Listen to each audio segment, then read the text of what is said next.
NarratedNovel, Chapter 515, Ernas Household Part 1. She's right, dear, Alina said. We're already on edge, don't make things even harder for us. She was wearing a silk satin cream-colored ball gown which left her shoulders and arms exposed and had a square neck.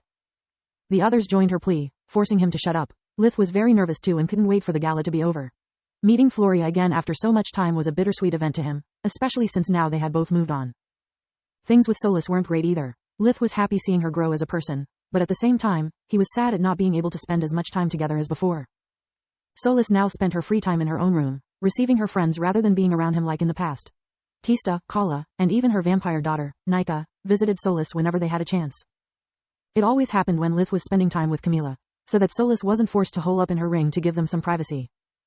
Am I jealous? Lith thought while being careful so that Solus couldn't hear him. I never took Solus for granted, yet I would have never expected that being separated from her even just from time to time could be so painful. Heck, if she ever gets a body, things will become even more complicated. I can only hope that Solus is faring better than me and she doesn't have conflicting feelings about our situation like I do. Lith thought. Unfortunately, she had realized their problem long before he did and wasn't any closer than Lith to finding a solution. As for Solus's feelings, calling them a mess was an understatement. The more time they spent apart, the more she understood how badly she lacked in every social aspect. Tista had been schooling both Nika and her about how to act in human society, but despite all the time she had spent watching Lith from the sidelines, the only thing she was better at than the vampire was keeping her clothes on.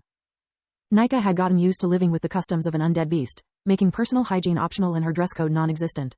She would say anything that came to her mind, no matter how rude, and was completely oblivious of her body language, just like Solus. They would both yawn whenever the topic at hand bored them and eat like starving beasts. Nika because she had no concept of cutlery, Solus because she would become so engrossed in discovering new flavors that she would forget her manners. I would have never imagined that being polite could be so hard.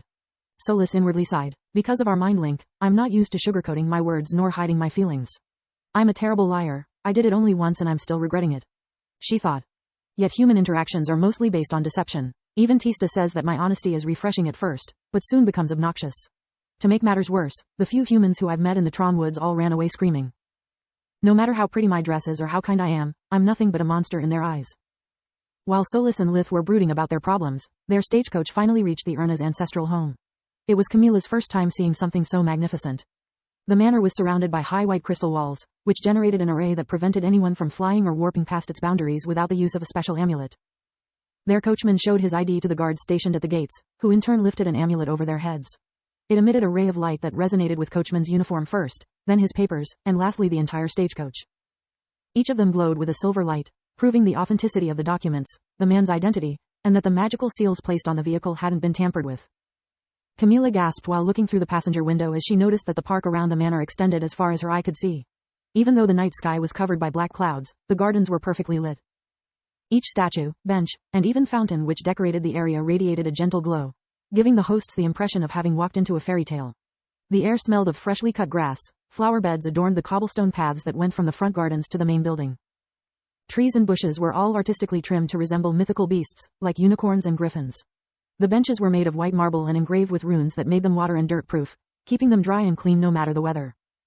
The manor itself was bigger than Bellius's army headquarters. It extended for at least 3,000 square meters, 32,292 square feet, divided into a main building, a left and a right wing forming a reversed U-shape. The massive hardwood double doors of the house were wide open, letting all noise and light coming from the main hall reach the stagecoach's stopping area. Journey and Orion were welcoming their guests as soon as they arrived, letting their house staff escort them inside. Despite the chilly night breeze, the moment the coach door opened Camilla felt suffocated like she was stepping into a furnace. This isn't right, this isn't my place, I'm just the disowned daughter of a dishonest merchant, she thought as her body was being covered in nervous sweat.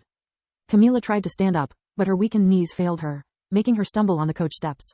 Lith managed to catch her by the waist, using water magic at the same time to cool her burning skin and make the sweat disappear. You almost literally fell head over heels for me. Lith chuckled at his terrible joke as he got off the stagecoach first to help Camilla by holding both her hands. His kind gesture made Camilla find her strength again and made Lith's parents hope for the best. The Ernas couple watched the scene too, but with mixed feelings about it.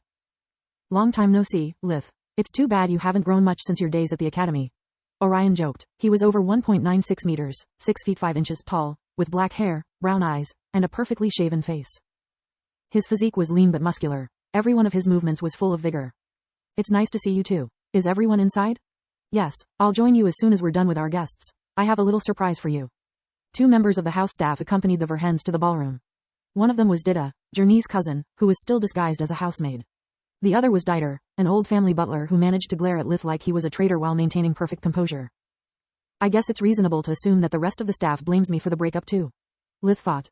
The entrance had a double staircase leading to the first floor of the house, which formed an arch above the door leading to the main hall, where the guests would mingle while waiting for their hosts to arrive.